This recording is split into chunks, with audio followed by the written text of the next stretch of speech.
I feel like Ben Johnson has saved Caleb Williams from just washing away like so many quarterbacks before him, never to be heard of from again. And is it hyperbolic to think that this quarterback and this coach are an absolute perfect marriage, perfect storm?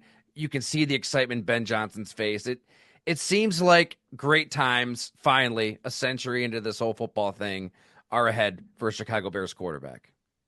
Yeah, I mean, it definitely does feel different, and yet there's always this, from the experience I have covering this team, there is always this apprehension because we've been down this road of excitement before, but I never have they paid this much for a head coach, and never have they landed the clear cut, number one guy that had been, received plenty of interest the last couple of years in multiple coaching cycles. So it does feel different in that regard. And even like there's some revisionist history. Like everyone knows who Matt Nagy is now, but when the Bears hired him, he wasn't like this big time because the Chiefs hadn't really gone on the run yet with Patrick Mahomes.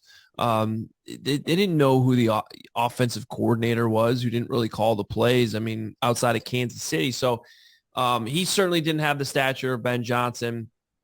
Obviously, Matt Eberflus did not either. He had been involved in some coaching cycles, but always just sort of on the periphery as somebody who got some interviews here and there.